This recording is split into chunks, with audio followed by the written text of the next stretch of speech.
Hey everyone, hope you're doing great. Welcome back to my channel. In today's video, we'll dive into what if Deku stole the arc reactor to save his mother's life. Smash that subscribe button, and be sure to peek at the description below. Let's begin. The beeping was the first thing Izuku Midoriya had learned to hate. It wasn't a loud or offensive sound. It was a steady, rhythmic pulse, the metronome of a life held in stasis. Beep, beep, beep. It was the sound of a machine doing what his mother's body no longer could. Each electronic chirp was a testament to their failure, a digital reminder that Inko Midoriya was fading, and all the heroes in the world couldn't stop it. The hospital room was a sterile box of white and beige, smelling faintly of antiseptic and despair. Izuku sat in a hard plastic chair that had become intimately familiar over the past 2 months, his spine aching in protest. His bright yellow backpack, usually stuffed with his hero analysis for the future notebooks, lay discarded at his feet, looking jarringly optimistic in the somber environment. He hadn't opened it in weeks. Across from him, his mother lay in the stark white bed, looking smaller than he had ever seen her. Her once vibrant green hair, the same shade as his own, was now dull and thin, spread across the pillow like dried seaweed. Her skin, usually warm and soft, had a pale, waxy sheen. 4 lines snaked from her arm, tethering her to bags of fluids that seemed to do little more than prolong the inevitable. Her quirk, a minor form of object attraction, had once been a source of playful convenience, pulling a dropped spoon into her hand or a misplaced remote from under the couch. Now, that same genetic anomaly was being blamed for her cellular betrayal. The door swished open, and Dr. Tsubasa entered, his face a mask of practiced sympathy that did nothing to hide the exhaustion in his eyes. He held a data pad, the source of all their recent misery. Midoriya-san, the doctor began, his voice low and even. The results from the specialist in Island have come back. We've confirmed the diagnosis. Izuku's hands, already clenched in his lap, tightened until his knuckles were white. He didn't need to hear the name of the disease again. It was a string of long, complicated words that all meant the same thing, a death sentence. Idiopathic cellular degeneration with quirk factor resonance, Dr. Tsubasa recited, his gaze fixed on the data pad as if he couldn't bear to look at them. Essentially, your mother's quirk, as minor as it is, has created a unique harmonic frequency within her cells. For years, it was benign, but due to an external catalyst, we suspect a rare environmental pollutant we can't even identify, that resonance has inverted. Her cells are no longer regenerating. They're unwriting themselves. He finally looked up, his eyes meeting Izuku's. The process is accelerating. The nutrient drips are a stopgap, but her body's ability to process them is diminishing. Healing quirks have proven ineffective. We tried a low-level regeneration specialist last week, and it actually worsened her condition. It's like trying to fill a bucket that's dissolving from the inside out. A weak voice cut through the clinical explanation. How long? Inko asked. Her eyes were open, cloudy but focused. She was trying to be strong for him. It broke his heart more than the diagnosis itself. The doctor's shoulders slumped. The mask of professionalism cracked. Without a breakthrough that reverses the cellular decay at its source, a few months. Perhaps less. I'm so sorry. The words hung in the air, thick and suffocating. A few months. 60 days, maybe 90 if they were lucky. The metronome on the machine seemed to mock him, each beat counting down the seconds of her life. Izuku felt a familiar, cold sensation creep up his spine, the same feeling he'd had on the playground when Kaken and his friends cornered him, the same feeling he'd had when the doctor told him, at 4 years old, that he was quirkless. Powerlessness. It was an old, bitter enemy. All his life, he had been defined by what he couldn't do. He couldn't manifest a quirk. He couldn't stand up for himself. He couldn't be a hero like All Might. He had clung to the hope that, with enough work, with enough analysis, he could overcome that. He would get into UA, prove everyone wrong, and become a hero who saved people with a smile. But what a hollow dream it was. He was fantasizing about saving strangers in the future while he couldn't even save his own mother, right here, right now. Thank you, Doctor, Inko whispered, a single tear tracing a path down her pale cheek. Izuku couldn't speak. A knot of rage and grief was lodged in his throat, choking him. He wanted to scream. He wanted to punch the wall, to break something, to lash out at the unfairness of a world that gave people the power to create explosions from their hands but offered no solution for this quiet, creeping thief of a disease. When the doctor left, a crushing silence filled the room, broken only by the steady, hateful beeping. Izuku finally moved, pulling his chair closer to the bed. He took his mother's hand. It was cold. "Aizu," she murmured, her thumb weakly stroking his knuckles. Don't look so sad. We'll make the most of the time. We can watch old movies, you can tell me all about your hero studies." He finally broke. A sob tore from his chest, raw and ragged. He buried his face in the thin hospital blanket, his shoulders shaking. "It's not fair," he choked out, the words muffled. "It's not fair, Mom," she didn't answer. She just continued to stroke his hand, her touch a faint, ghostly comfort. He stayed there for a long time, the son who dreamed of being a hero, weeping because he was utterly, completely powerless to save the only person who had ever believed in him. The following days bled into a miserable, gray fog. Izuku went to school on autopilot, the words of his teachers buzzing in his ears like distant flies. He sat through the taunts of Bakugo and his cronies with a stony silence that was more unnerving to them than his usual flinching. "What's wrong, shitty Deku?" Bakugo had snarled, slamming a hand on his desk and setting off a series of tiny, crackling explosions.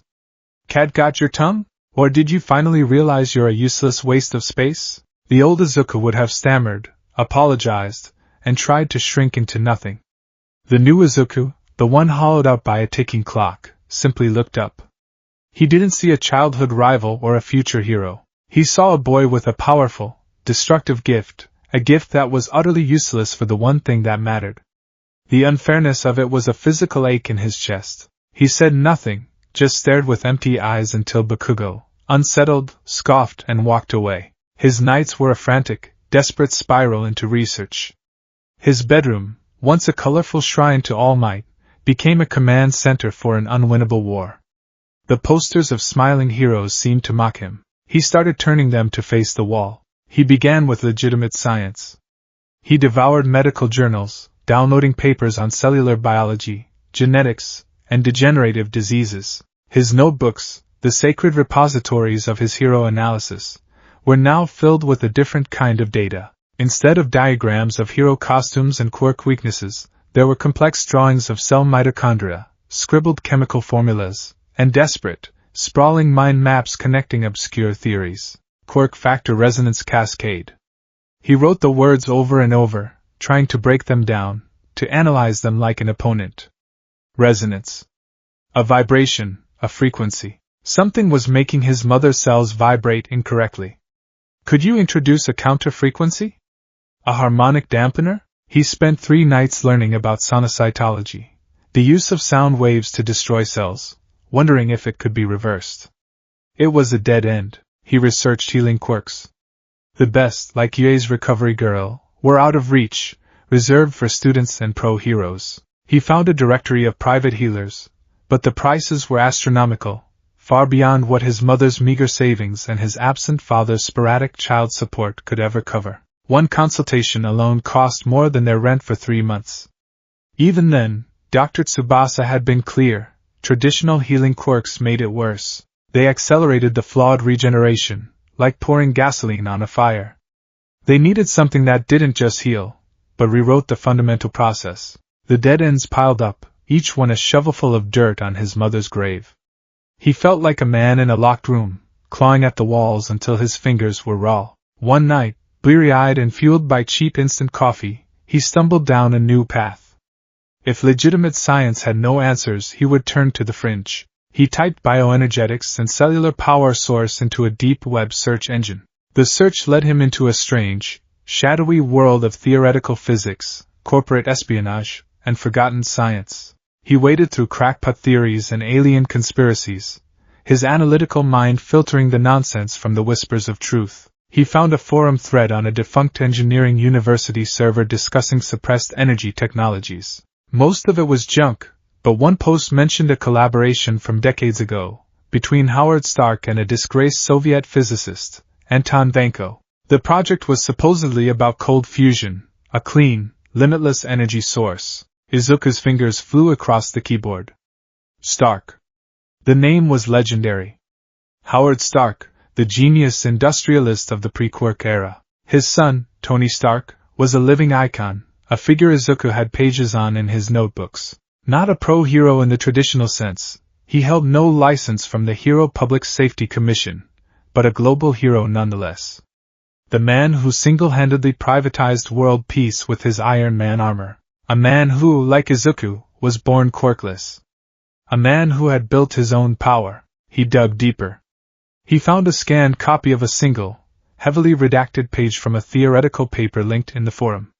The file was corrupted, the text water-stained and barely legible, but Izuku could make out fragments. Project Paperclip Memo 77B. Authors H. Stark A. Vanko. Subject: self-sustaining arc reactor theoretical application. A toroidal fusion reaction contained by electromagnets, capable of producing clean, near-limitless energy, output exceeding 3 gigajoules per second. The physics was beyond him, but then he saw the paragraph that made his heart stop. While the primary application is large-scale power generation, e.g., powering a city block, miniaturization presents unique possibilities. A miniaturized reactor, synchronized with a host's biosignature, could theoretically serve as an integrated life support system. It could power a pacemaker indefinitely, regulate unstable bioelectric fields, or even sustain cellular function by providing a constant, stable energy source directly to the mitochondrial. The rest of the sentence was blacked out, a dark rectangle of censorship. Bioelectric fields. Sustained cellular function. A constant, stable energy source. The words echoed in his mind, colliding with the doctor's diagnosis. Quark factor resonance cascade. An unstable frequency. What if his mother cells weren't just unwriting themselves? What if their power source was failing, and the quark was a chaotic feedback loop in a dying system? What if you could introduce a new, overwhelmingly powerful and stable power source, not to heal the cells, but to power them? To force them into stability. An arc reactor. Izuku's breath hitched. He scrambled to open a new browser window.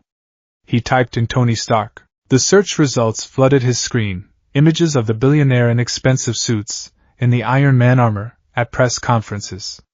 Izuku frantically scrolled, zooming in, and there it was. In almost every photo, visible through a t-shirt or as the centerpiece of his armor, was a glowing blue circle in the center of Tony Stark's chest. It wasn't just a logo.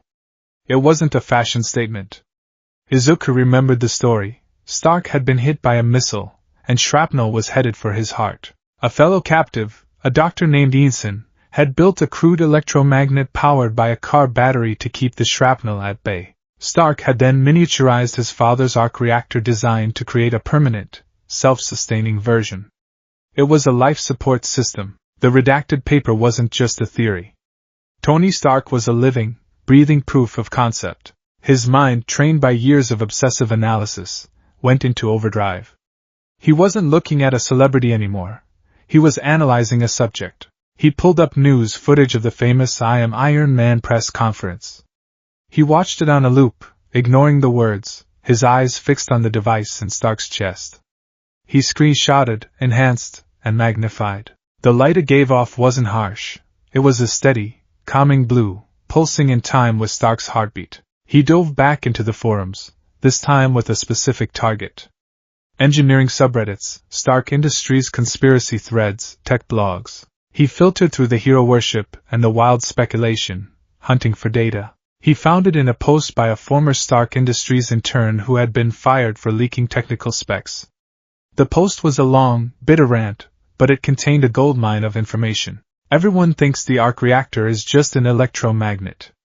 That's what the PR team wants you to believe. It's so much more. The palladium core, now the new element, isn't just a power source, it's a bioregulator. It purges toxins from the blood.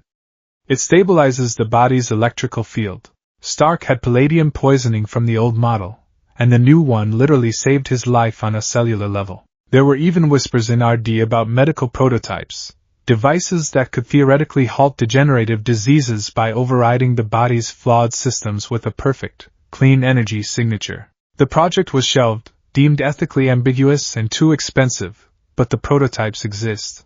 Izuku read the paragraph 5 times. 10 times.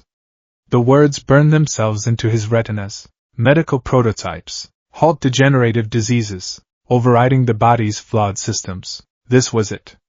This was the counter-frequency. This was the unbreakable bucket. It wasn't a cure in the traditional sense.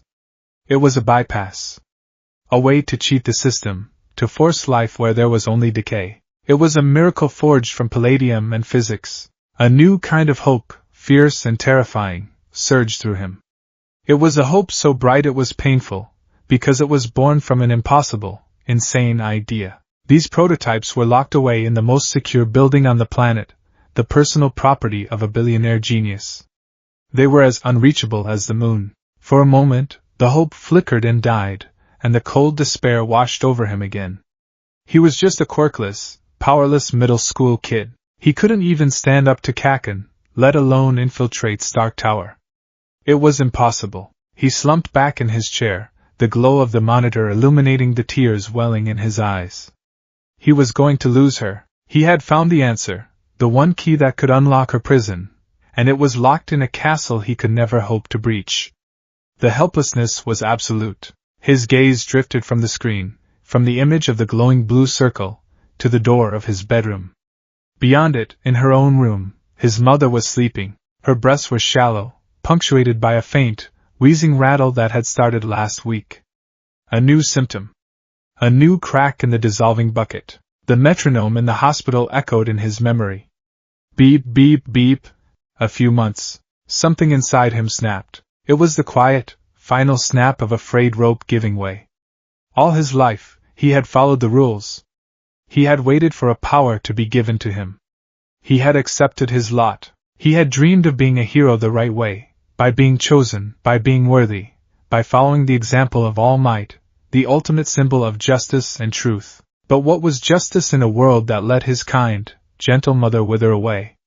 Where was the truth in a system that locked a miracle cure in a vault while people died? All Might's smiling face on a poster caught his eye. A hero is someone who saves people. The tagline read. It didn't say how. Izuku's tears stopped. His breathing evened out. The frantic, desperate energy in his veins cooled and hardened into something else. Something cold and sharp. Resolve. He looked from the picture of the arc reactor to the silent, sleeping form of his mother. The equation was simple. On one side was his powerlessness, the rules, the impossibility of it all. On the other was her life. There was no choice. Not really. A hero saves people. He had to save her. And if the world wouldn't give him the power to do it, he would do what any hero does when faced with an impossible obstacle. He would break the rules. He would find a way. He would take it. Slowly, deliberately, Izuku Midoriya closed all the browser tabs filled with medical research and conspiracy theories. He minimized the image of Tony Stark. He reached for his school bag, but instead of pulling out an old, half-filled notebook, he took out a fresh, empty one. The cover was a plain, unassuming black. He clicked his pen. The sound was unnaturally loud in the silent room. On the first crisp, white page he wrote a title. It wasn't Hero Analysis for the Future, Volume 14. It was a mission statement. A declaration of a new, terrifying purpose. The Stark Tower heist. Izuku Midoriya's bedroom, once a vibrant cathedral dedicated to the pantheon of pro-heroes, had become a war room. The transformation had been gradual at first, then chillingly absolute. The iconic Silver Age All Might poster, the one with his fists raised triumphantly against the shattered sky, was now obscured by a large corkboard, its surface a chaotic tapestry of maps, printouts, and frantic, spidery notes. The other posters were turned to face the wall, their bright colors and smiling faces a judgment he could no longer bear. The only one that remained visible was a smaller, older poster of a rookie All Might, his smile less practiced, his eyes full of a raw determination that Izuku now clung to like a drowning man to a splinter of wood. His desk was ground zero. Pushed to the side were his official school textbooks, untouched for weeks. In their place were stacks of papers, some crisp from his printer, others creased and worn from being folded and stuffed into his pocket. At the center, illuminated by the cold blue-white light of his monitor, was a new notebook. Its black cover was stark and anonymous. Inside, the pages were filled not with drawings of heroes, but with the anatomy of a heist. This was hero analysis, repurposed. It was the only weapon he had. For years, he had channeled his obsessive, analytical mind into deconstructing the powers and weaknesses of heroes and villains. Now, his target was not a person, but a place. A fortress of glass and steel. His villain had a name, Stark Tower. And like any great villain, it had strengths, weaknesses, and predictable patterns. Phase 1, Profiling the Beast. His first notebook entry on the subject was titled, Stark Tower, Quirk Support Structure Analysis. He treated the building's security system as its primary quirk. Its name, omniscience. Its power, a near-total surveillance network of cameras, heat sensors, motion detectors, and biometric scanners, all integrated and controlled by a central AI. The news and Stark Industries' own PR called the AI Friday, and she was, by all accounts, a digital god. Breaching Friday head-on was like a quirkless kid trying to punch All Might. Futile. Suicidal. So Izuka looked for the gaps. A hero doesn't fight All Might. He finds a way to work around him. He spent 3 days doing nothing but watching the tower from a distance, from different angles, at all hours. He sat in a coffee shop across the street, nursing a single cup for 6 hours, his eyes glued to the building's facade.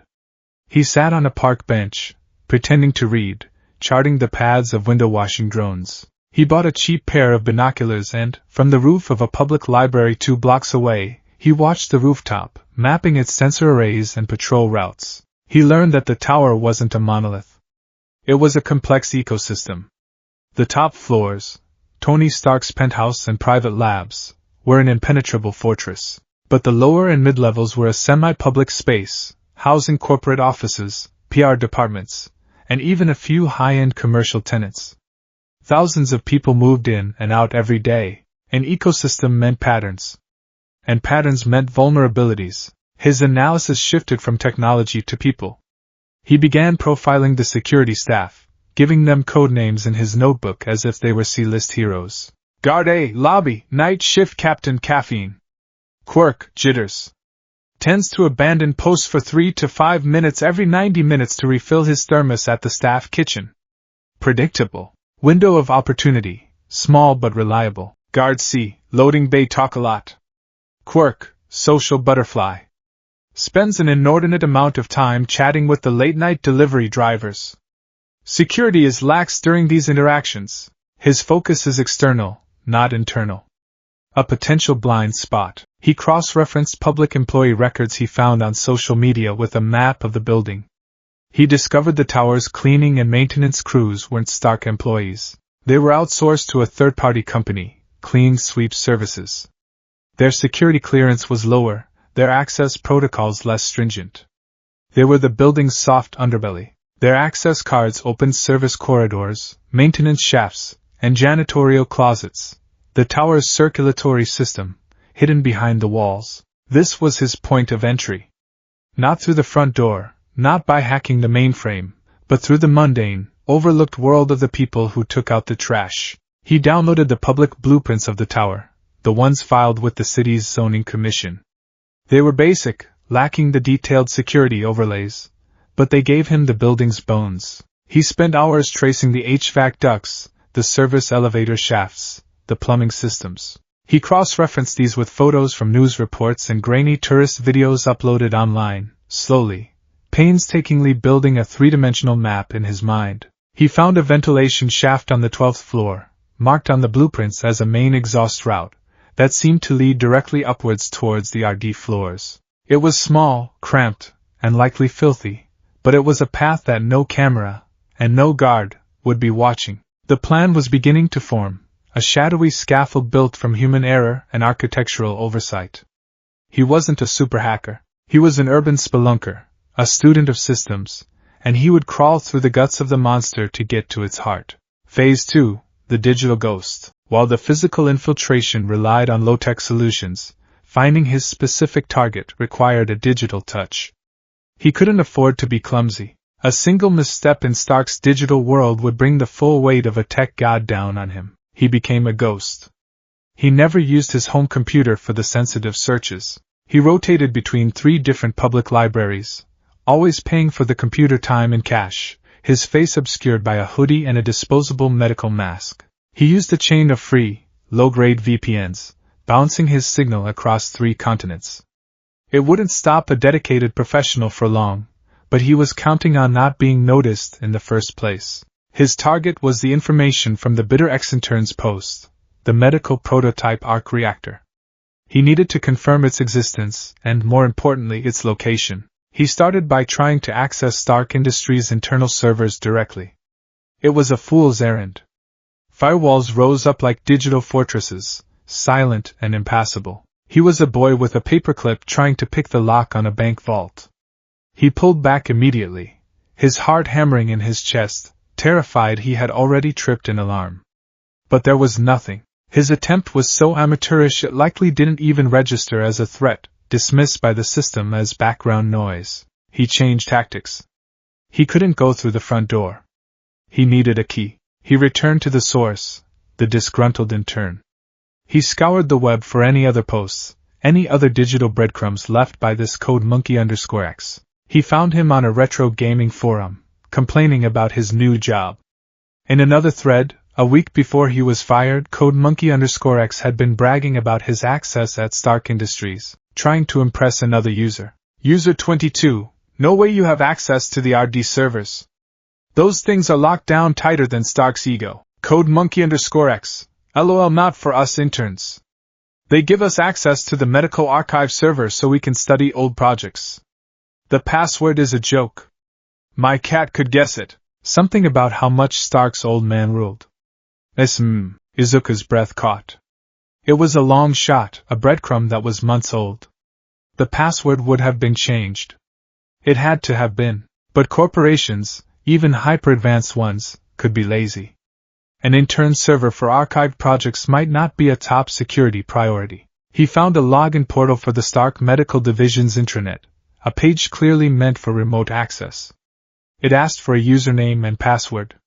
He tried to guess. Stark rules. Howard Stark. Stark 1991. Nothing. He thought about the clue. How much Stark's old man ruled.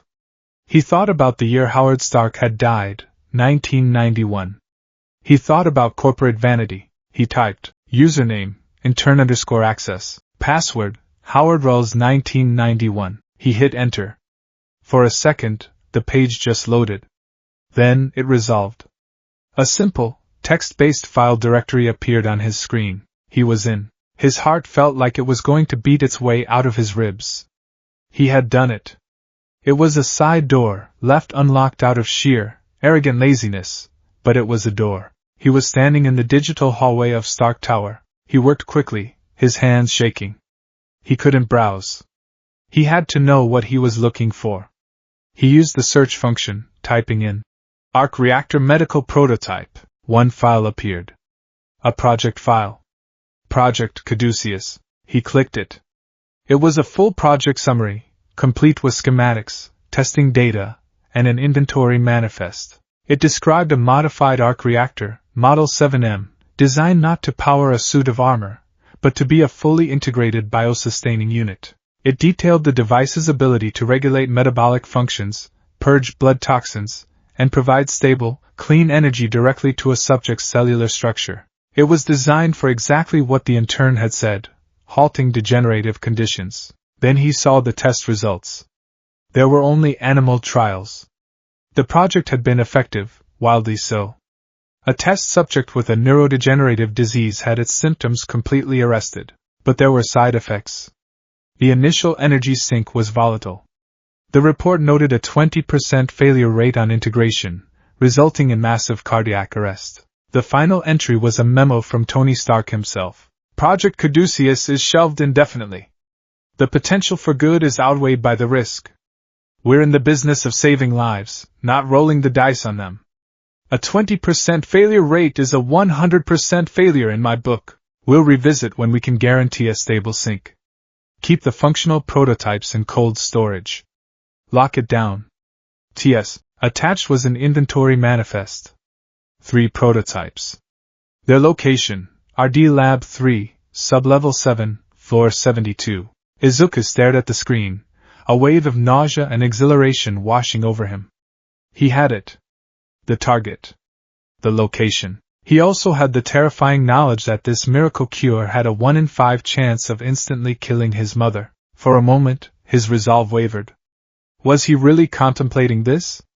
Subjecting his mother to a risk that even Tony Stark found unacceptable? Then he thought of Dr. Tsubasa's face. A few months. Perhaps less. A 100% chance of death versus a 20% chance. The math was brutal. It was monstrous. But it was also the only math that mattered. He downloaded everything, the schematics, Inson's original notes on the crude surgical procedure from the first arc reactor, the test data, the memo, onto a cheap, disposable USB drive. Then he logged out, cleared the cache, and wiped the library computer's recent history. He walked out of the library and into the night, the tiny USB drive clutched in his sweaty palm. It felt heavier than a brick. The guilt was a physical presence, a cold weight in the pit of his stomach. It was his constant companion during the final week of planning. Every choice he made, every detail he finalized, felt like a betrayal of the hero he had always wanted to be. He was sitting at his desk, plotting the final phase of his infiltration route on the blueprints, when his computer, left idle, began to autoplay the next video in his All Might's Greatest Saves playlist. The triumphant, booming voice of his idol filled the room. Fear not. Why? Because I am here. The video showed All Might standing atop a wrecked bus, dozens of civilians cheering from below. He was holding up a collapsing bridge with one hand, a wide, reassuring smile on his face. Truth. Justice. The pillars of a heroic society. He declared. A hero does not break the law. A hero is the law, a living embodiment of what is right. Izuku flinched as if struck. He slammed his laptop shut, the sudden silence deafening. He was a thief. A criminal. He was planning to break into a man's home and steal from him. A man who was himself a hero, a man who had saved the world. What he was doing wasn't justice. It was a crime, born of desperation. All Might would be ashamed of him. He pushed back from his desk, his breathing ragged. He couldn't do this. It was wrong. He was desecrating his own dream. His gaze fell on his All Might action figures, their plastic smiles seeming to condemn him. He was a pretender, a wannabe hero dabbling in villainy. He was becoming the very thing he despised. Maybe the doctor was wrong. Maybe a new treatment would be discovered. Maybe a miracle would happen. His burner phone, a cheap flip phone he'd bought for cash, buzzed on his desk. The caller ID was the hospital. His blood ran cold. He snatched the phone. Hello? It was a nurse from his mother's ward. Her voice was calm, but firm. Midoriya-san? You should come to the hospital. Your mother had an episode. He didn't remember the run to the hospital. It was a blur of pounding feet on pavement, of burning lungs and a frantic, repeating prayer in his head. Please be okay, please be okay, please be okay. He burst into her room to find her awake, but she looked diminished. An oxygen mask was strapped over her face, and the rhythmic beeping of the heart monitor was faster, more erratic. A doctor was adjusting her for drip. What happened? Izuku gasped, rushing to her side. The doctor turned. It wasn't Dr. Tsubasa. This one looked younger, more stressed. Her respiratory system is beginning to fail. Her diaphragm muscles are weakening. We had to administer a stimulant to prevent cardiac arrest. She's stable, for now. For now. The two most terrifying words in the universe. Inko reached a trembling hand towards him, her fingers brushing against the oxygen mask. Her eyes, wide with fear, pleaded with him. She tried to speak, but the words were a muffled, unintelligible sound behind the plastic. He took her hand. It was colder than ever. He could feel the fine, bird-like bones beneath the skin. He looked at the monitor, at the jagged green line that represented her heartbeat. It was a frantic, panicked rhythm, a stark contrast to the steady, strong pulse he'd seen in the videos of Tony Stark's reactor. And in that moment the guilt, the shame, the ghost of All Might's judgment, it all evaporated. It was burned away by a white-hot, clarifying rage. Rage at the disease. Rage at his own powerlessness. Rage at a world that could let this happen. He looked at his mother, struggling for every breath, and he saw the 20% risk not as a danger, but as a chance. It was the only chance. All the rules, all the laws, all the heroic ideals meant nothing in the face of this. This slow, suffocating reality. A hero saves people.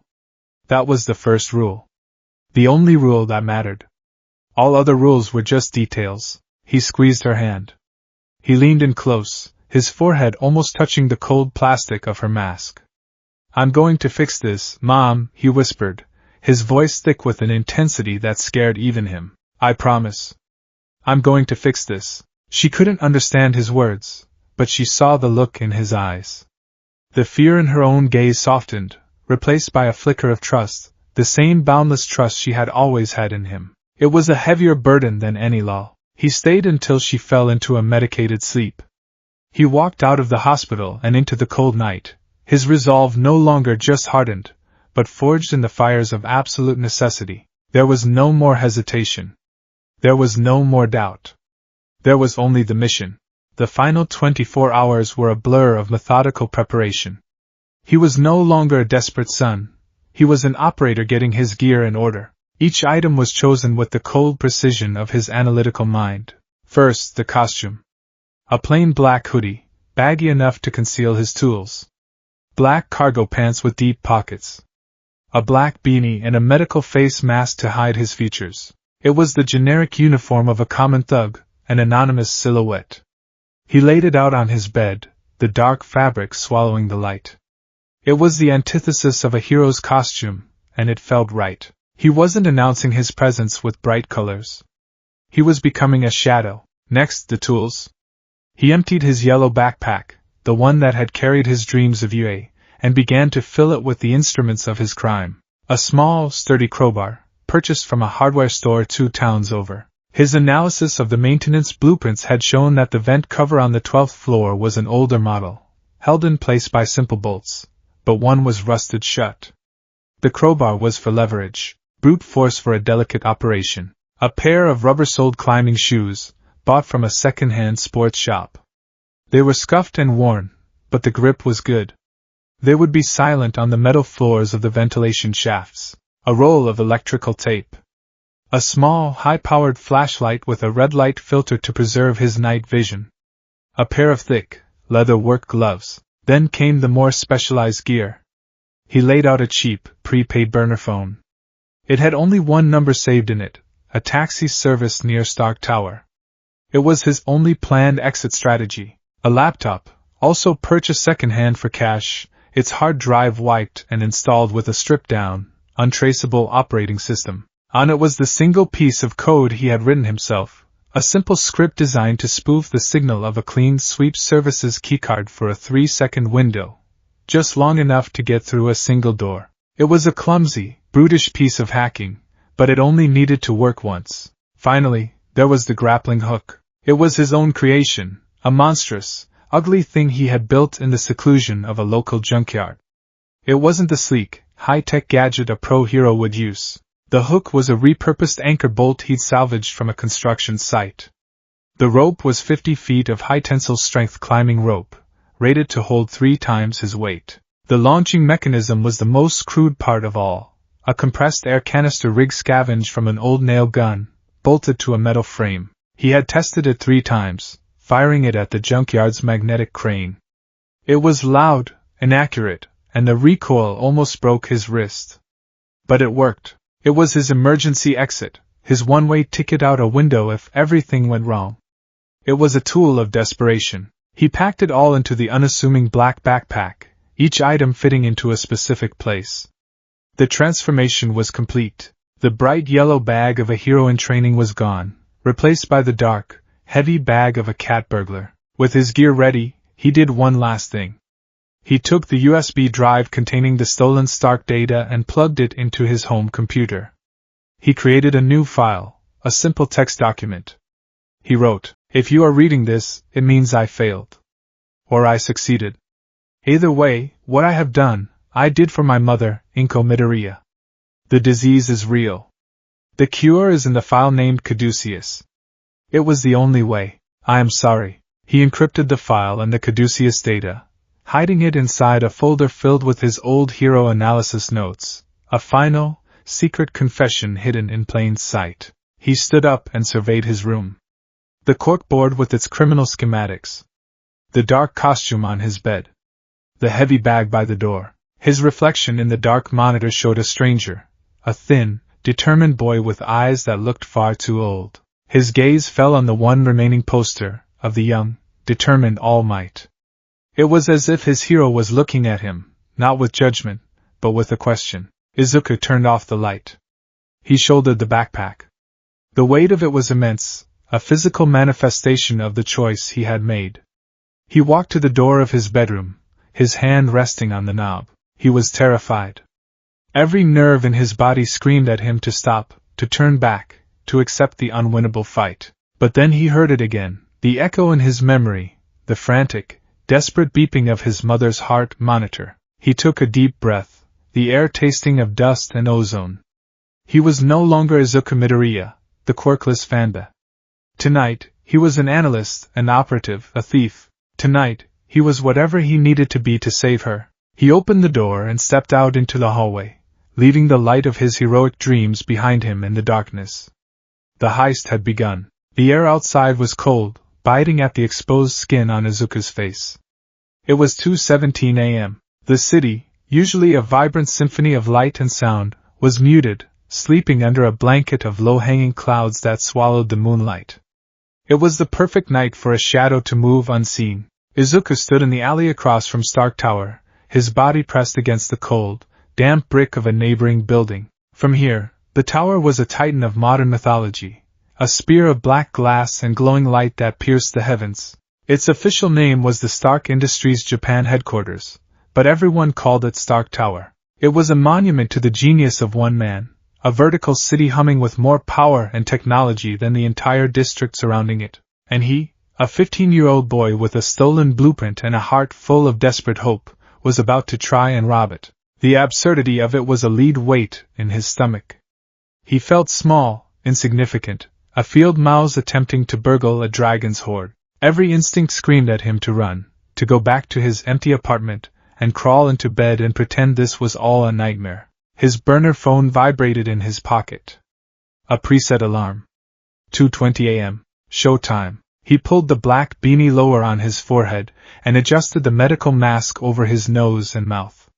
The only part of him visible was his eyes, wide and green and terrified. He took one last look at the tower's main entrance, a grand, brightly lit lobby where a single guard, Captain Caffeine, was visible behind a sweeping marble desk, and then he melted back into the deeper shadows of the alley. His target was around the back, the loading bay. He moved with a furtive quickness he didn't know he possessed, his rubber-soled shoes making no sound on the grimy pavement. The loading bay was a cavernous concrete recess in the tower's base, shielded from public view. As his analysis had predicted, the bay door was partially open, and a large truck from Tokyo Fresh Produce was backed up to the dock. The truck's refrigeration unit hummed loudly, a perfect cover for any noise he might make. He flattened himself against the wall just outside the bay, his heart hammering against his ribs like a trapped bird. He could hear voices. "And I'm telling you, the Mecha Kraken fight last week? All staged. The property damage was too clean. Stark probably funded the villain just to test his new underwater armor. You're an idiot, Kenji. You think everything is a conspiracy. It's not a conspiracy if it's true. Open your eyes, man." It was Talk-A-Lot, the security guard, chatting with the delivery driver. Just as the profile predicted. Izuku risked a peek around the corner. The guard was leaning against a stack of crates, his back to the service entrance door that was Izuku's goal. The driver was laughing, handing him a can of coffee. The guard's focus was 100% on the conversation, his posture relaxed, his guard down. This was the human error Izuku had banked on. He had a window of maybe 30 seconds. He didn't think. He just moved. Keeping low, he scurried across the 10 feet of open space between the alley's edge and the service door. It felt like a mile. Every nerve-ending screamed that he was exposed, that alarms were about to blare, that a spotlight would pin him to the concrete. But nothing happened. The guard didn't turn. The driver didn't look up. The only sound was the truck's hum and their continued debate about pro-hero conspiracies. He reached the door, a heavy, windowless steel slab marked maintenance personnel only. His hands, slick with sweat inside his leather gloves, fumbled with the laptop from his backpack. He powered it on. The screens glowed terrifyingly bright in the dim light. He had preloaded the spoofing program. All he had to do was run it. He held the laptop near the keycard reader, his other hand hovering over the enter key. He took a deep, shaky breath, the recycled air of the mask feeling thin and inadequate. He pressed the key. A small green light on the card reader flickered once. A soft click echoed from the door's magnetic lock. It worked.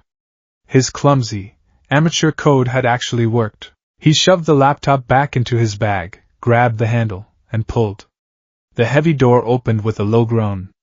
He slipped inside, pulling it shut behind him as gently as he could.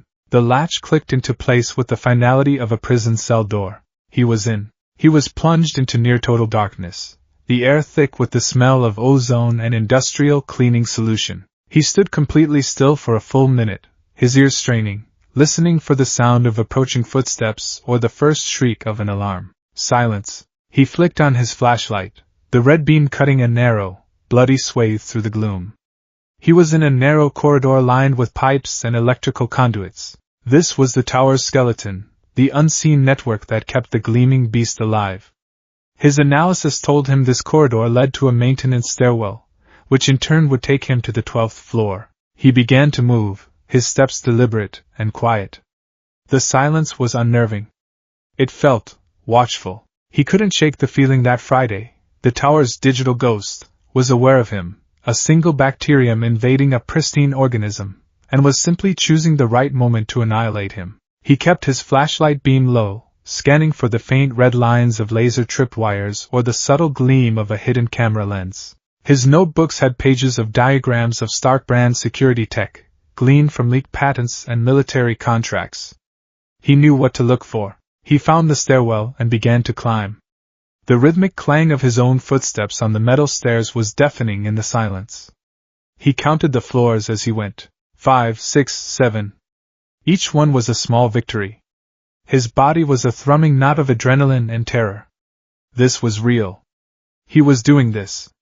The thought was both exhilarating and horrifying. He reached the 12th floor landing. The air here was cooler, pushed from a massive ventilation grate set into the wall. This was his next gateway. According to the blueprints, it was a primary exhaust shaft that ran vertically through the core of the next 20 floors. It was small, dirty, and a straight shot to the lower RD levels. He pulled the crowbar from his backpack. The grate was held in place by 4 large bolts. He set to work on the first one, his muscles straining. It was stiff, but it turned with a protesting squeal of metal. The second and third were easier. The fourth, as he'd feared, was rusted solid. He wedged the tip of the crowbar under the grate's edge. He took a deep breath and threw his entire weight against it. The metal groaned. He pushed harder, his teeth gritted, sweat beading on his forehead and stinging his eyes. For a moment, nothing happened. He felt a surge of panic. If he couldn't get through here, the plan was dead. He would be trapped in a maintenance stairwell until he was found. He gave one last, desperate heave, a silent scream of effort building in his chest. Crack! The sound was like a gunshot in the stillness. The rusted bolt had sheared off, and the grate swung open, slamming against the concrete wall. Izuku froze, his blood turning to ice water. The noise had been too loud. There was no way no one heard that. He held his breath, listening, waiting for the inevitable shout, the sound of running feet, the blare of an alarm. He counted to 60. Nothing. He let out a breath he didn't realize he'd been holding, his body trembling with post-adrenaline jitters. He had gotten lucky. The stairwell was too deep inside the tower's core, too well insulated. He peered into the ventilation shaft. It was a dark, square maw about a meter wide. A steady current of cool air flowed out of it. Far below, he could see the faint glimmer of a fan blade. Far above, nothing but darkness. He secured the crowbar and swung his backpack around to his chest. He took one last look at the relative safety of the stairwell, then swung his legs into the shaft. The metal was cold and slick with condensation. He found his footing on a crossbeam and then began to climb, his back pressed against one side of the shaft, his feet and hands finding purchase on the support struts on the other. It was a slow, grueling climb. The shaft was a vertical maze of pipes, wires, and struts. Dust and grime rained down on him, sticking to his sweaty face. The red beam of his flashlight cut a pathetic circle in the oppressive dark. He felt like an insect crawling up a vast, metallic throat. The only sounds were his own ragged breathing and the scrape of his shoes on metal. He counted the access panels on the side of the shaft, each one corresponding to a floor. Floor 20. Floor 35. Floor 50. He was getting higher. He was getting closer. The thought gave him a fresh surge of energy. Suddenly, his foot slipped. His shoe, slick with grease from a leaking pipe, slid off a strut. For a heart-stopping second, he was dangling by his hands, his legs kicking wildly in the empty air. His backpack, now a leaden weight, threatened to pull him off. Panic, cold and absolute, seized him. He saw himself falling, a long, dark plunge to be shattered on the fan blades far below. No, he thought of his mother's face, her eyes pleading with him behind the oxygen mask. With a surge of pure, desperate strength, he swung his body, his free foot finding a purchase on a thick bundle of cables. He scrambled, his fingers screaming in protest, and managed to haul himself back into a stable climbing position. He pressed his face against the cold metal wall, his chest heaving, his entire body shaking uncontrollably. He had almost died. It had been that close. This wasn't a game. This wasn't an analysis exercise. This was real. The stakes were absolute. He stayed there for several minutes, waiting for his heart to stop trying to beat its way out of his chest. The fear was a living thing inside him, but the image of his mother's weakening form was stronger. He had to keep going. He resumed his climb, his movements now more deliberate, more careful. He tested every handhold, every foothold. The terror had sharpened his focus. Finally, he saw it. The access panel for floor 72. RD. He climbed level with the panel and examined it. It was a simple magnetic lock, designed to be opened from the other side. But his research had shown him a flaw. The emergency release was a simple manual lever, accessible through a small service port next to the panel. It was meant for firefighters in an emergency. He pulled a thin, stiff piece of wire from a pocket in his pants. He fed it into the port, his fingers gently probing. He felt the wire hit the lever.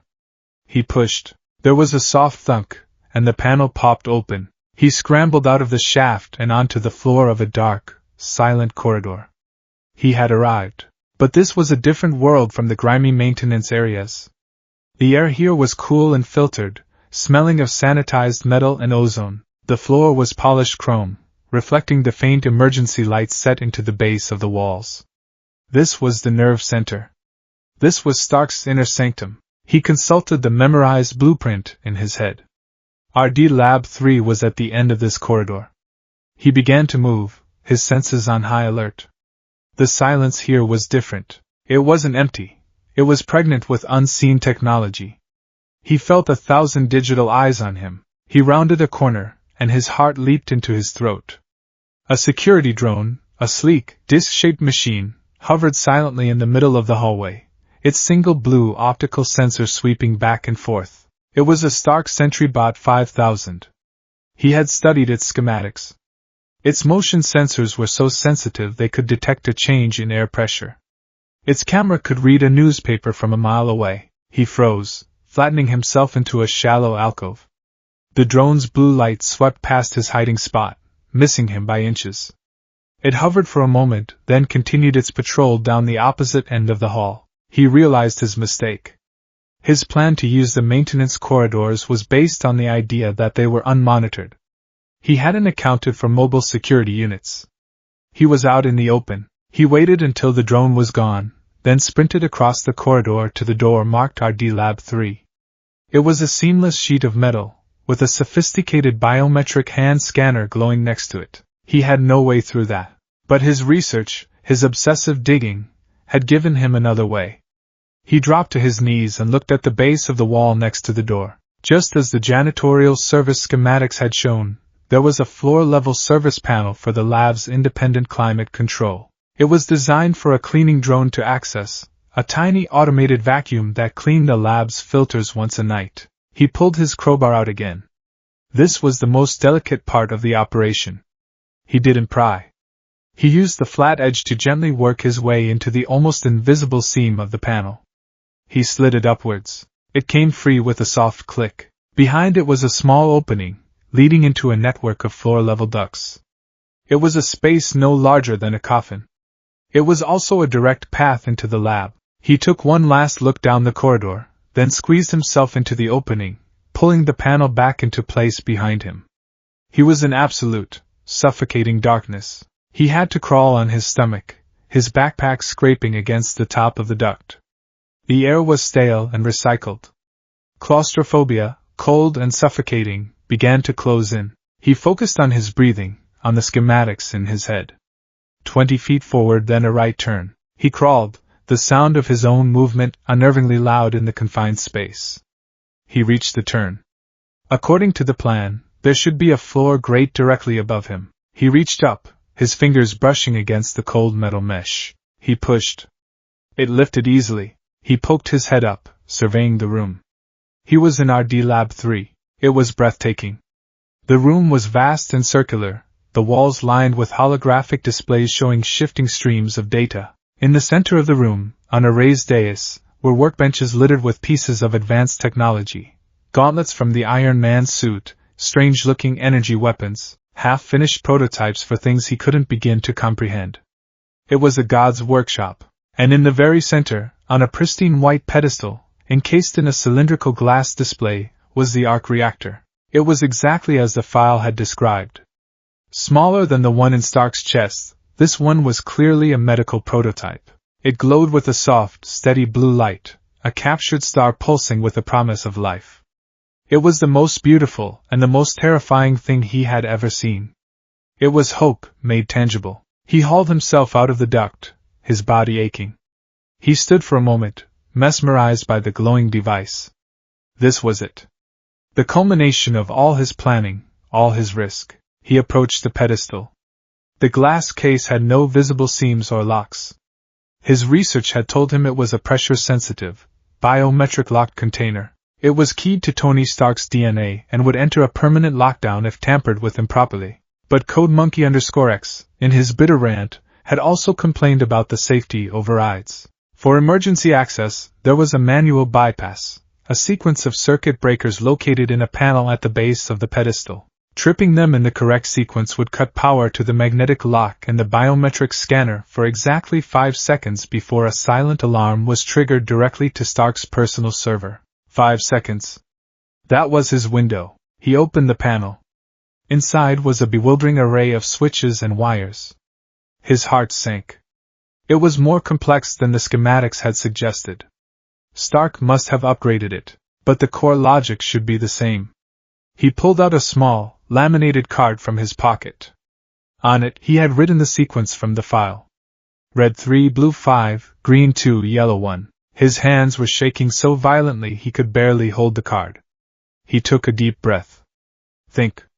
Analyze. The layout was different, but the color coding was the same. He just had to find the right switches. He found red 3. He flipped it. A low hum in the room died. He found blue 5. He flipped it.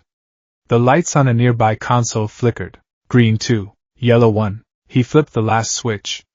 A loud hiss of decompressed air echoed through the lab, and the glass case smoothly retracted into the pedestal. The arc reactor was exposed. For a fraction of a second, he just stared at it, its blue light reflecting in his wide eyes. Then the training took over. He lunged forward, his gloved hands snatching the device from its cradle. It was surprisingly heavy, and warm to the touch, a gentle, life-giving heat. It pulsed in his hands like a second heart. He had it. Then the world turned red. Emergency lights flashed, bathing the lab in a hellish crimson glow. A klaxon began to blare, a deafening, rhythmic shriek that vibrated through the floor into his bones. Intruder alert.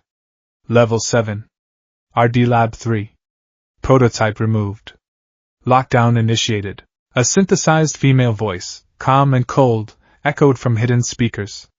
Friday. She knew he was here. Panic, hot and overwhelming, finally broke through his carefully constructed composure. He had triggered the main alarm, not the silent one. He had miscalculated. He shoved the arc reactor into a padded pouch inside his backpack and sprinted for the duct he had come through. He couldn't go back that way. Lockdown meant blast doors would be sealing the entire floor. There was only one way out. The way he had prayed he wouldn't have to use, the window. He ran to the lab's massive floor-to-ceiling window. 72 floors up. The city lights below were a glittering, terrifying carpet. He could hear the heavy, metallic thump of blast doors slamming shut down the corridor. He was trapped. He shrugged off his backpack and frantically dug out the grappling hook. His hands were clumsy with fear. The compressed air canister felt slick and alien in his grip. This was insane. This was a suicide plan. He aimed the crude launcher at the window. The glass was an inch-thick polymer blend, designed to withstand a bomb blast. He knew he couldn't break it. But his target was the frame. He aimed for the upper corner, where the glass met the steel of the building. He squeezed the trigger. The launcher roared, a deafening blast of compressed air that kicked back hard, slamming into his shoulder and sending a shockwave of pain down his arm. The anchor bolt shot forward, trailing the rope behind it. It struck the window frame with a sickening crack of metal on metal. For a horrifying second, he thought it would just bounce off, but the tip held, biting into the steel. He yanked on the rope. It was secure. Behind him, he heard a new sound, a high-pitched whine. The lab's fire suppression system. In 30 seconds, the room would be flooded with halon gas. He had no time. He slung his backpack over his shoulders, the precious weight of the arc reactor a constant reminder of what was at stake. He took a deep, shuddering breath, grabbed the rope, and looked down. The 72-story drop was a dizzying vortex of light and darkness. His stomach turned. He was going to die. Her face. The oxygen mask? He climbed onto the windowsill. The wind whipped at him, a physical force trying to tear him from his perch. The alarm shrieked. The red lights flashed. The city stared up at him like a million unblinking eyes. He closed his eyes, held on to the rope, and jumped. The fall was a stomach-lurching, terrifying drop of 10 feet before the rope went taut, jerking him so hard it felt like his arms were being ripped from their sockets. He swung wildly, a human pendulum smashing against the side of the building. The impact knocked the wind out of him, his head cracking against the glass with a sickening thud. Stars exploded behind his eyes. He dangled there, 71 stories in the air, spinning slowly. Above him, he could see the silhouette of the lab, red lights still flashing. He had done it. He had gotten out. He began his descent, a clumsy, terrifying rappel down the sheer glass face of the tower. It wasn't graceful. His feet scraped and slipped on the glass. The rope burned his gloved hands. He was a spider on a thread, buffeted by the wind. He didn't know how far he went. 10 floors. 20. He just focused on moving, on putting one hand below the other, his gaze fixed on the rope in front of him, refusing to look down. Finally, his feet touched something solid. A rooftop. He had landed on an adjacent office building, several stories below. He collapsed onto the gravel surface, his legs giving out. He lay there, gasping for air, his body a symphony of pain. His shoulder was on fire, his head throbbed, and every muscle screamed in protest. But he was alive. And the backpack was still on his back. He pushed himself up, his body trembling. He looked up at Stark Tower. High above, the red lights were still flashing, a wound in the night sky. He had done it. He had faced the dragon and stolen its heart. He fumbled in his backpack, his fingers finding the padded pouch. He pulled out the arc reactor. In the darkness of the rooftop, its blue light was a beacon. It pulsed in his hands, a steady, rhythmic beat. Beep, beep, beep. It was the most beautiful sound in the world. He clutched it to his chest, a sob of terror and triumph and disbelief tearing from his throat. He had the cure. Now, he just had to survive long enough to use it. The run home was a fever dream. Izuku's mind, which had been a razor-sharp instrument of analysis and execution just minutes before, was now a fractured, chaotic mess of adrenaline, pain, and primal fear. Every shadow was a pursuing hero, every distant siren a signal of his imminent capture. The city, which had felt like a sleeping giant, was now an awakening beast, its eyes turning towards him. He didn't take the main roads. He stuck to the labyrinth of back alleys and forgotten service lanes he had meticulously mapped, his body screaming in protest with every jarring step. His shoulder throbbed with a deep, grinding pain from where the grappling hook had kicked back. A dull, persistent headache pulsed behind his eyes from where his head had impacted the tower's glass facade. He was bleeding from a dozen small scrapes, and the metallic tang of his own blood mixed with the coppery taste of fear in his mouth. But none of it mattered. The only thing that mattered was the weight in his backpack. It was a dense, warm presence against his spine, a constant reminder of the prize he had won and the terrible price he might still have to pay. The arc reactor. Hope. He fumbled with the keys to his apartment, his shaking hands making the simple task an ordeal. The lock finally turned with a soft click. He slipped inside, bolting the door behind him and leaning against it, his chest heaving. The silence of the small apartment was a stark contrast to the cacophony of alarms and his own frantic heartbeat that had been his world for the last hour. He was home. He was safe. For now, he slid to the floor, his energy reserves utterly depleted. He sat there in the dark entryway for a full minute, the events of the night washing over him in a sickening wave. He had done it. He had actually done it. He, Izuku Midoriya, the quirkless, useless Deku, had broken into the most secure building in Japan and stolen from Tony Stark. It was impossible. It was insane. He pulled the arc reactor from its padded pouch. In the darkness of the apartment, its light was mesmerizing. It cast a soft, ethereal blue glow on his face, his hands, the walls. It didn't look like a piece of stolen technology. It looked holy. It pulsed with a gentle, life-giving rhythm, a silent promise. But the promise was worthless if he couldn't deliver it. His research had only taken him this far. He had the device, but the next step was a terrifying abyss he had only glimpsed through the fragmented, desperate notes of a dead man. Dr. Eason, the man who had saved Tony Stark in a cave with a box of scraps. Izuku pushed himself to his feet, his body groaning in protest. He went to his room and retrieved the USB drive. He plugged it into his laptop, his hands moving with a new, grim purpose. He pulled up the file labeled Eason_notes. It was a collection of scanned documents, some handwritten in English, others in a language he didn't recognize. The English notes were terse, technical, and written under unimaginable duress. They were the frantic scribblings of a surgeon working with shrapnel, a car battery, and the threat of imminent death. Incision must be precise, between the fourth and fifth rib, careful to avoid the pericardium. The electromagnet housing must be seated directly against the sternum. Connection to the primary cardiac nerve cluster is critical for biosync. Risk of fibrillation is high. Must be prepared to manually restart the heart. Izuku's blood ran cold. Manually restart the heart. He was a 15-year-old boy whose only medical knowledge came from first aid pamphlets and internet searches. He was about to perform open-chest surgery on his own mother on their kitchen table. A wave of nausea and vertigo washed over him.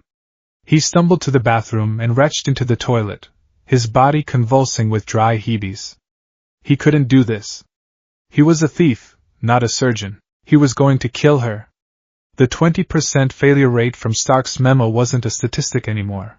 It was a looming, monstrous specter, and he was the one rolling the dice. He splashed cold water on his face, staring at his reflection in the mirror. His eyes were bloodshot, his face pale and smudged with grime.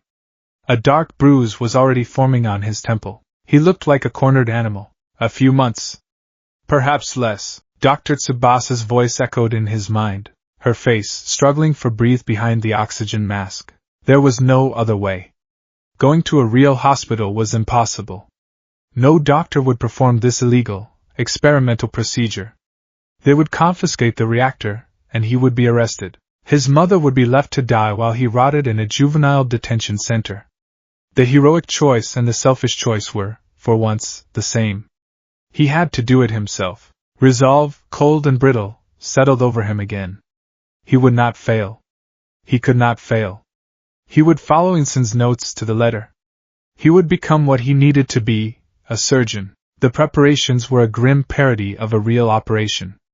The kitchen, usually a place of warmth and comforting smells, was transformed into a sterile, makeshift operating theater. He scrubbed the small dining table with bleach until his hands were raw and the chemical smell burned his nostrils. He covered it with a clean white sheet from the linen closet, the one his mother saved for special occasions. He gathered his surgical tools.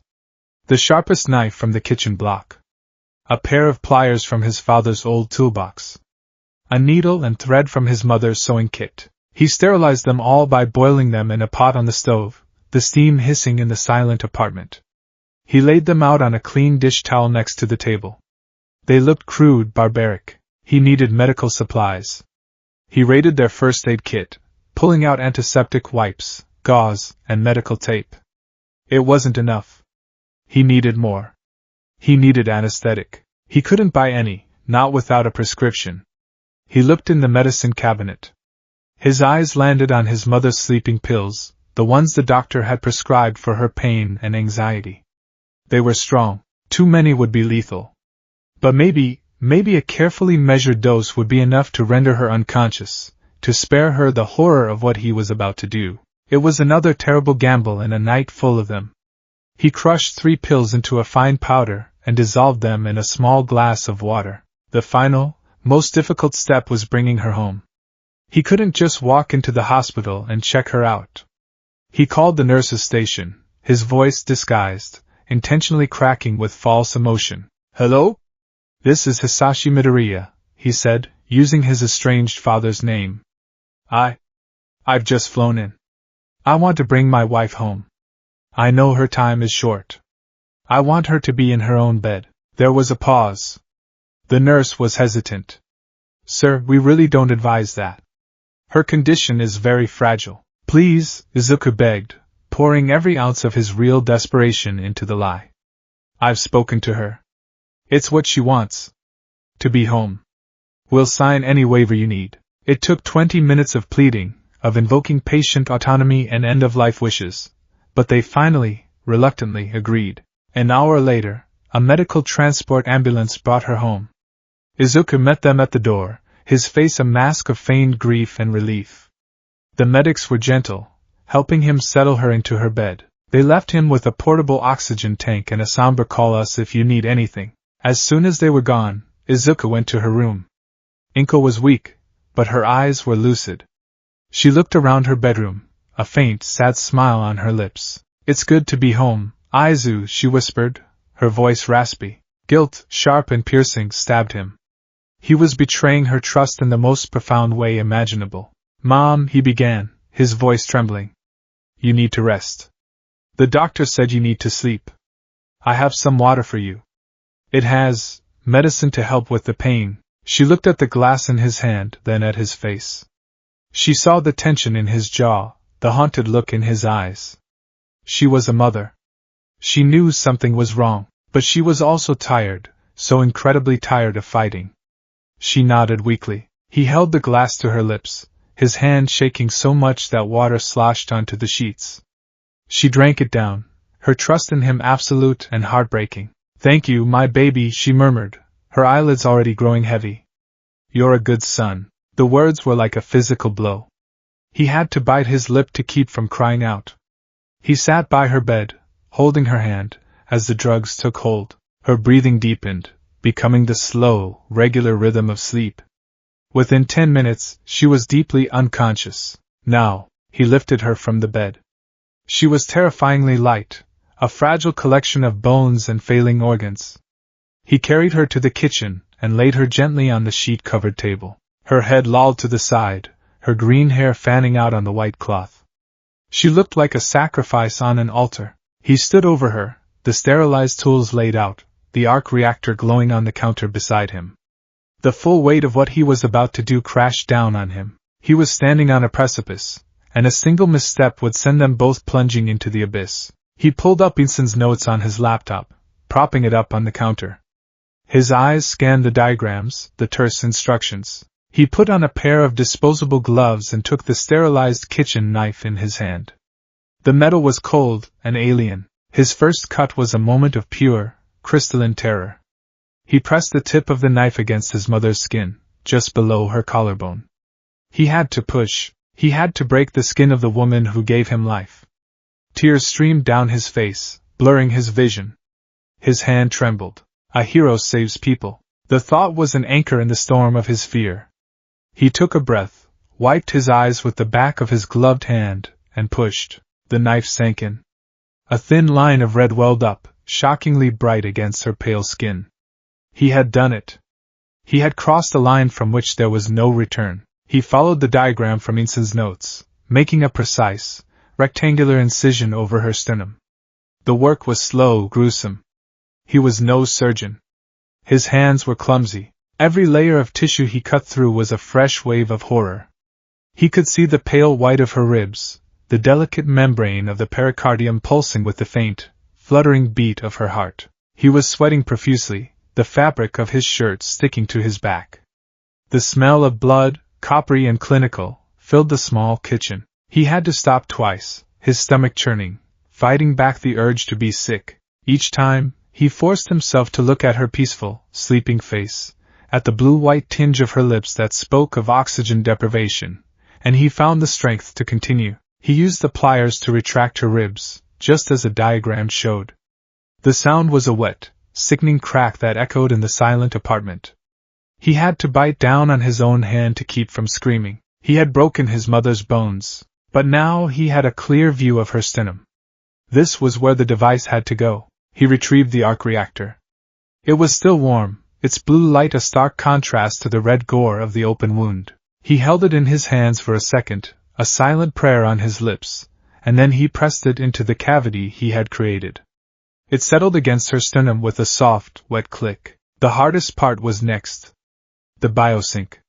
According to Inson's notes and the Caduceus files, the device had a series of microscopic, filament-like wires that needed to be connected to the cardiac nerve cluster. It was delicate work meant for surgical robots and microscopic tools, not a trembling teenager with a pair of tweezers from a sewing kit. He used the tweezers to pick up the first filament, a thread of metal so fine it was almost invisible. He leaned in, his face inches from his mother's open chest, the red light of his headlamp illuminating the horrifying landscape. He could see her heart, a weak, fluttering muscle, struggling valiantly in its cage of bone. He aimed for the nerve cluster Inson's diagram had indicated. His hand shook. The filament danced in the air. He missed. He tried again. This time, the filament touched the nerve. A violent shudder racked his mother's body. The monitor he had jury-rigged from his laptop and a cheap pulse oximeter began to shriek, the line on the screen dissolving into a chaotic, jagged mess of fibrillation, cardiac arrest. The 20% chance was happening. No, Izuka gasped, his voice a strangled cry. No, no, no! Panic, absolute and blinding, consumed him. He had killed her. He had murdered his own mother. Must be prepared to manually restart the heart, Inson's words. He had a window of seconds. He didn't think. He acted. He placed his hands, one over the other, on her chest, just beside the glowing reactor. He remembered the CPR training from a middle school health class. He pushed down, hard. Once, twice. Come on, Mom, he sobbed, the tears flowing freely now. Come on. Please. Don't leave me. He pushed again. Please. He drew back his fist and, in a last, desperate act, slammed it down onto her sternum. A cardiac thump. The last resort. For a terrifying second, nothing happened. The monitor still shrieked its flat, continuous tone of death. Her face was slack, her skin turning a dusky gray. Then, a single, miraculous beep. The line on the monitor jumped, then settled into a rhythm. A beat. Another. It was slow, dangerously so, but it was there. Her heart was beating again. Izuku stared, not daring to breathe. The arc reactor, which had been dark, flickered once. Then it glowed, its blue light intensifying, pulsing in perfect, steady time with the beat of her heart. Beep, beep, beep. The rhythm was strong. Powerful. Unwavering. The chaotic flutter was gone, replaced by a perfect, machine-driven beat. He had done it. He had stared into the abyss, and he had won. He sagged against the table, his legs giving out, all the strength leaving his body in a single, shuddering exhalation. He was slick with sweat and his mother's blood, his hands trembling so hard he couldn't make a fist. He watched, mesmerized, as a fragile miracle unfolded before him. The blue-gray pallor of his mother's skin began to recede, replaced by a healthy, pinkish hue. The color returned to her lips. The pinched, pained look on her sleeping face softened, smoothing out into an expression of deep, peaceful rest. The pulse oximeter, which had been hovering at a dangerously low 85%, climbed steadily. 90%. 95%. 99%. She took a deep, shuddering breath, the first truly full, unlabored breath he had heard from her in months. It was the sound of life, the sound of a body no longer fighting itself, but powered by a new, clean, and perfect energy. He had done it. He had saved her. The adrenaline began to fade, replaced by a bone-deep exhaustion so profound it was a physical pain. He still had to close the wound. He forced his trembling body to move, to stitch the incision shut with the clumsy, looping sutures of a boy who had only ever sewn a button on a shirt. The work was sloppy, ugly, but it was functional. He cleaned the blood from her skin as best he could and covered the crude stitches with a thick layer of gauze and medical tape. He carried her back to her bed, his movements slow and dreamlike. He tucked the covers around her, his eyes fixed on the soft, steady blue glow that emanated from her chest, visible even through the fabric of her nightgown and the bandages. With his mother safe, the full weight of the night finally crushed him. The fear, the blood, the violence he had inflicted on the person he loved most in the world. He hadn't just saved her, he had butchered her. He had violated her. The hero inside him was screaming in silent agony. He stumbled back to the kitchen. The scene was horrific. The blood-stained sheet, the discarded, gory tools, the coppery smell that hung in the air. It was the scene of a brutal crime. His crime. He fell to his knees in the middle of the floor, the exhaustion and the emotional whiplash finally breaking him. A single, dry sob escaped his lips, then another. Soon, he was weeping, not with relief, but with a deep, soul-crushing despair. He had won the unwinnable fight, but he had lost a part of himself in the process. He had saved his mother's life by sacrificing his own innocence. He didn't know how long he stayed there, a broken boy in a bloody kitchen. Eventually, the first rays of dawn began to creep through the window, painting the horrific scene in the pale, unforgiving light of a new day. A soft groan came from the bedroom. Izuku's head snapped up. He scrambled to his feet and rushed to her doorway. Inko Midoriya was stirring. Her eyes fluttered open. They were no longer cloudy and dull. They were clear, vibrant, and full of life. She blinked, looking around the room as if seeing it for the first time. She took another deep breath, a look of profound surprise on her face. Aizu, she whispered, her voice no longer a raspy whisper, but soft and clear. What? I feel. She pushed herself up, sitting on the edge of the bed. Her movements weren't weak or frail. They were strong. She looked down at her hands, turning them over, marveling at the healthy color of her skin. Then, her gaze fell to her chest. She saw the bulky bandage, and beneath it, the undeniable, soft blue glow. Her hand went to her chest, her fingers gently probing the bandages. A look of confusion, then dawning horror, spread across her face. Her eyes lifted from the glowing device to the kitchen behind him, to the blood-stained sheet he hadn't had the strength to hide. She saw the tools on the counter. Her gaze snapped back to him, to the blood on his clothes, the grime on his face, the haunted, desperate look in his eyes. She knew. She didn't know how, but she knew. Izuku, she breathed, her voice trembling not with weakness, but with a terrible, new understanding. Oh, my baby. What have you done? He couldn't speak. He could only stand there, caught between the joy of her survival and the agony of her discovery. He had brought her back from the brink of death, but their lives were now tethered to a glowing, stolen secret, and the miracle he had wrought felt as fragile as glass. 7,000 miles away, in a workshop that smelled of hot metal, high-grade coffee, and ozone, the god in the machine was angry. Tony Stark was elbow-deep in the repulsor calibration of his new Mark L armor, a symphony of holographic blueprints swirling around him like a digital ghost storm. AC/DC was blasting from the workshop's speakers at a volume that would rupture a normal person's eardrums. It was 11:30 a.m. in Malibu. It was his creative time. And it had just been violated. A calm, synthesized female voice, with a hint of an Irish accent, cut through the rock and roll. "Boss, we have a priority 1 alert from the Tokyo branch." "Not now, Friday," Tony grunted, not looking up. He was trying to coax another 2% of energy efficiency from the boot thrusters. "Unless the world is ending, or Pepper is calling about dinner reservations I forgot, which is a form of world ending, I'm busy." "It's a security breach," Friday said, her tone unchanging but somehow managing to convey urgency. "RD Lab 3.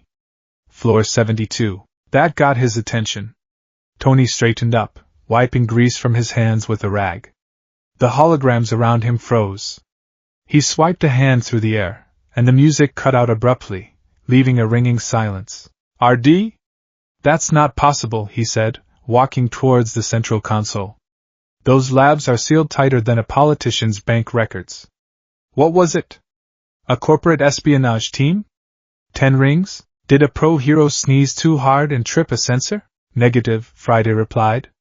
A new series of holographic windows materialized in front of him, displaying security feeds, alarm logs, and diagnostic reports. The feed from Lab 3 was a chaotic mess of flashing red lights before it cut to static. The breach was singular. One intruder. They bypassed the lobby, the service corridor access protocols, and the primary elevator security. Tony's eyebrows shot up. Bypassed? Or overpowered? Bypassed, Friday confirmed, and that single word shifted Tony's annoyance into genuine intrigue.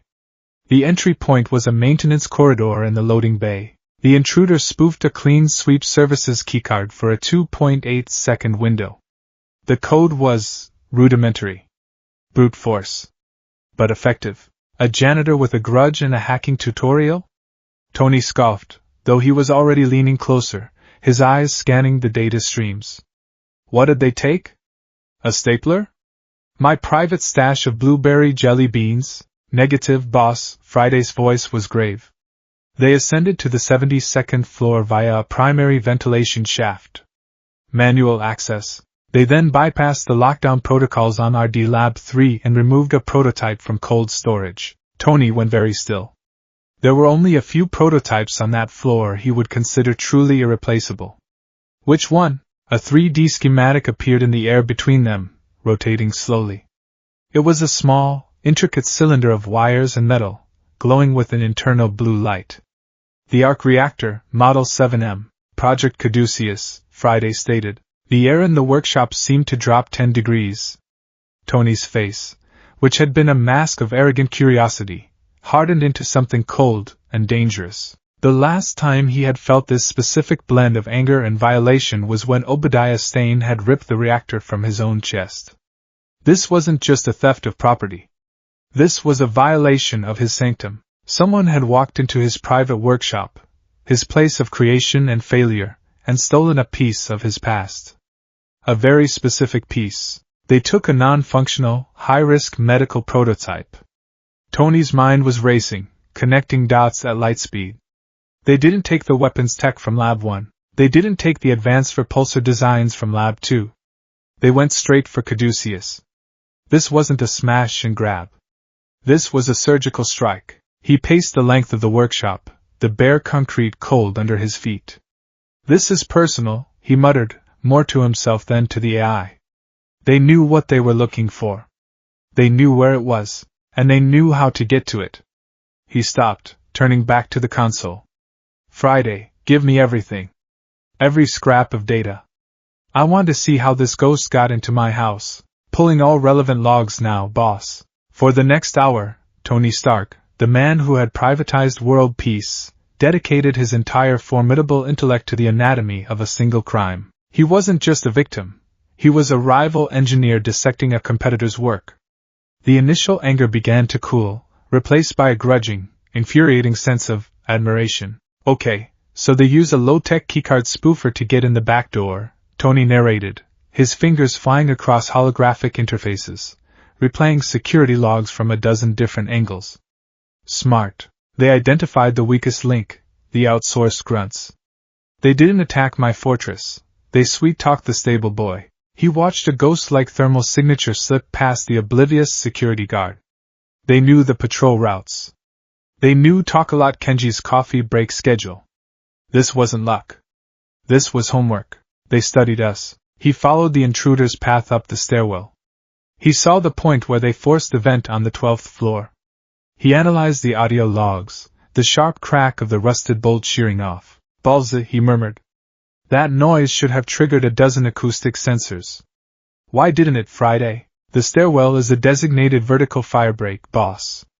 It's triple insulated with sound-dampening foam. The acoustic sensors are calibrated to ignore internal structural noise below a certain decibel level to avoid false positives from thermal expansion. The sound of the bolt breaking fell just below that threshold. Tony let out a short, sharp laugh.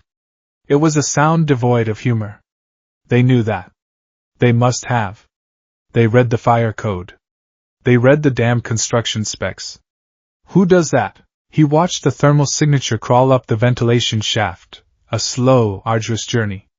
He saw the brief, terrifying moment where the intruder slipped, dangling 70 stories in there, before recovering. They're not a professional, Tony mused. A pro would have used magnetic climbers. A pro would have been faster. This is an amateur. A very, very smart and determined amateur. The real shock came when he analyzed the breach of Lab 3. He saw the floor panel being lifted, the intruder crawling through the drone duct. Now that, Tony said, his voice low with disbelief. That's brilliant. They didn't even try to hack the door. They used a service route for a cleaning bot. An oversight. A tiny, insignificant detail in a system of a billion details, and they found it. They found my oversight. He watched the intruder bypass the security on the display case. Friday's analysis confirmed his suspicion. The intruder initiated the emergency manual override for the display case. The sequence was correct, but they tripped the final breaker 0.3 seconds too early, bypassing the silent alarm protocol and triggering the general alert. A mistake, Tony said, a slow smile spreading across his face. It wasn't a pleasant smile. They finally made a mistake. They're human. Good to know. And then came the escape. Tony watched, mesmerized, as the intruder produced a crude, homemade grappling hook and blasted their way out the window. Are you kidding me? He said, actually laughing this time. A compressed air launcher? From the Stone Age? They infiltrate my tower with the subtlety of a neurosurgeon and then escape like a cartoon character. He replayed the footage of the swing, the impact against the glass, the clumsy rappel. They're hurt. Impact to the head and left shoulder. Not a professional. A professional knows how to absorb a swing. He stood back, the full picture laid out before him in a dozen holographic windows.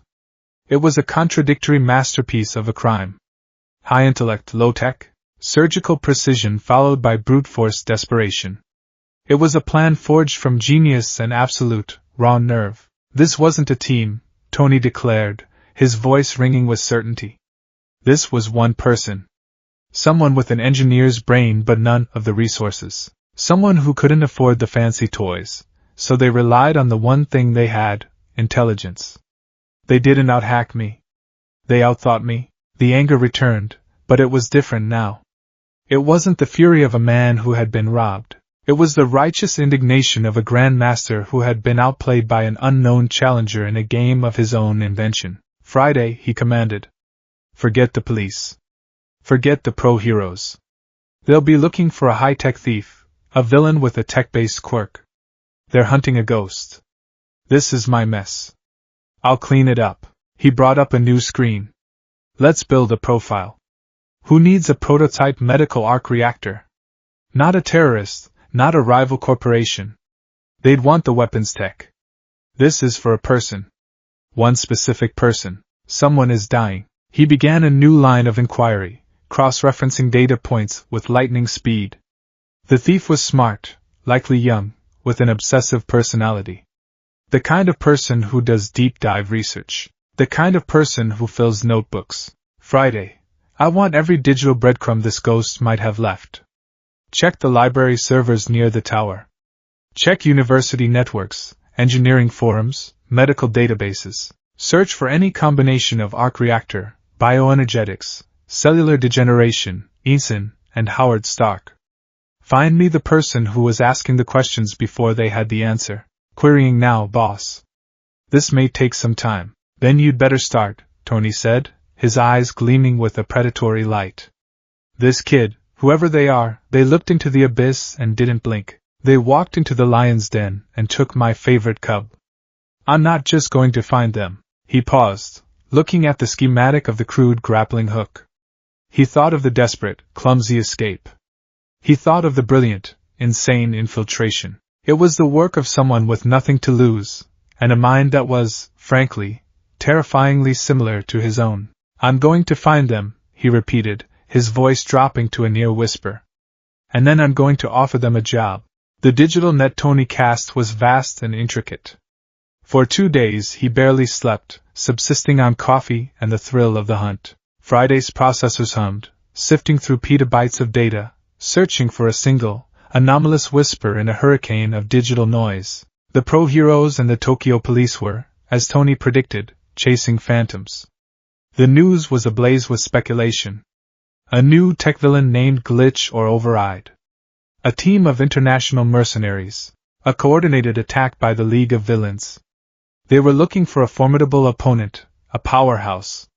They never would have suspected a quirkless teenager. The first hit came at 3:47 a.m. on the second day. Boss, I have something, Friday announced. A flagged login on the Stark Medical Intern server. It occurred 3 weeks ago. The password used was Howard Rull's 1991. Tony, who had been dozing in a workshop chair, was instantly awake. The old intern password? That was supposed to have been purged ages ago. Where did the login originate? From a public library terminal. Muzidafu Municipal Library, to be exact. A map of the district appeared. Muzidafu. A largely residential area on the outskirts of the city center. Known for two things, being relatively unremarkable, and being the home of UA. Hi, the country's top hero academy. So our ghost is a student? Or at least lives in a student town, Tony mused. That fits the profile. Young, smart, access to academic resources. He zoomed in on the library's location. It's a needle in a haystack, Friday. Millions of people live in that district, perhaps, Friday said. But the search query from that terminal, just before the server login, was idiopathic cellular degeneration with quark factor resonance. Tony stared at the words on the screen. It was the exact type of rare, incurable condition the Caduceus prototype had been designed to combat. They weren't just looking for the tech, Tony breathed. They had a patient in mind. They were looking for a cure. The hunt had just become intensely personal. This wasn't about a stolen piece of tech anymore. It was about a life. Cross-reference that diagnosis, Friday. Search every hospital, clinic, and private practitioner database you can get into in the Muzidafu district. I want every patient diagnosed with that condition, or anything similar, in the last 6 months. That data is protected by multiple layers of medical privacy laws, boss. Hacking it would be highly illegal. Friday, Tony said, his voice flat and dangerous. Since when have we let a little thing like the law get in the way of doing the right thing? Get me the names. The system was silent for a full minute as the AI weighed the command against its ethical programming. Then, a list began to populate on the screen. It was short. The disease was incredibly rare. There were only 5 names on the list. Tony scanned them. 3 were elderly men, all over 80. 1 was a middle-aged woman whose file indicated she had passed away 2 weeks ago. The last name was Inko Midoriya. Age 41. Inko Midoriya, Tony read aloud. He pulled up her file.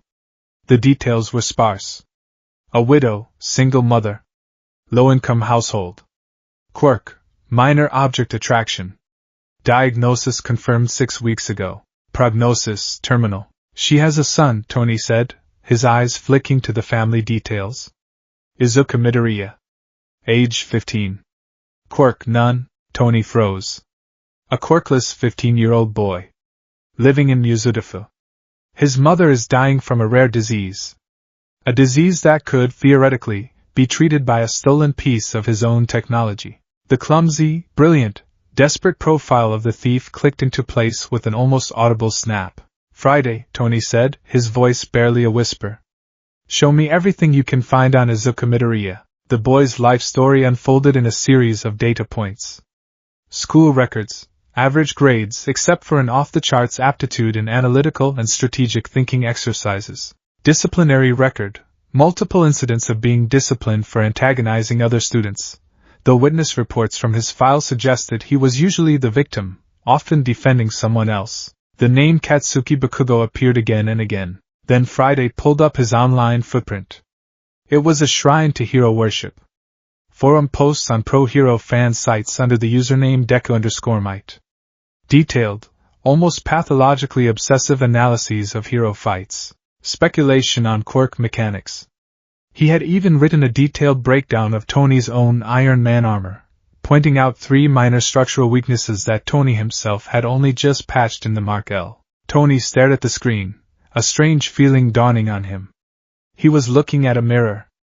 A younger, purer, more idealistic version of himself. A boy with a brilliant, analytical mind, born without power in a world obsessed with it, who compensated by studying, by learning, by thinking. This wasn't just a thief. This was a kindred spirit. Find him, Tony commanded, a new urgency in his voice. Find where they live. Cross-referencing municipal records. Apartment 204, Daika Building, Muzudafu, Friday replied instantly. It's a low-rent complex 2 blocks from the library where the search was made. Tony stood up, a whirlwind of emotion swirling inside him. Anger at the theft. Admiration for the genius. And a growing, dawning sense of responsibility. The boy had used a piece of his technology that came with a 20% chance of instant death. He had performed what was likely a back-alley surgery on his own mother. She could be dead. Or worse, she could be dying from radiation poisoning from a crudely installed, unstable fusion reactor. This was no longer a hunt. It was a rescue mission. Prep the jet, Tony said, already walking towards the elevator. I'm going to Japan. Happy, he barked into his watch, cancel my afternoon. All of it. We're taking a trip. The flight was a tense, silent affair.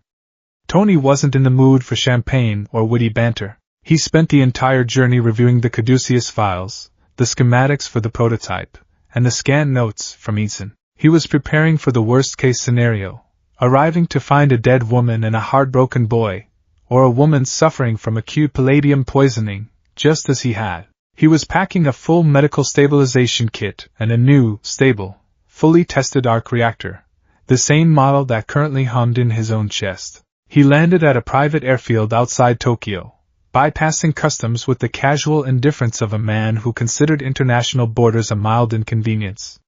He didn't put on the armor. This wasn't a job for Iron Man. This required a personal touch. Dressed in a simple t-shirt, jeans, and a pair of sunglasses, he looked more like a tourist than a billionaire vigilante. A nondescript black car, procured by Stark Industries' local office, was waiting for him. He drove himself. He wanted to see the neighborhood, to understand the world this boy came from. Muzudafu was a sea of concrete and glass, unremarkable apartment buildings packed tightly together. It was a world away from his Malibu mansion. It was a place where people lived, and struggled, and died, far from the gleaming headlines of hero battles and corporate triumphs. He found the Daika building easily. It was a drab, 4-story complex, its beige paint peeling in places. It was a building full of people who were just trying to get by. He parked across the street, his eyes fixed on the building.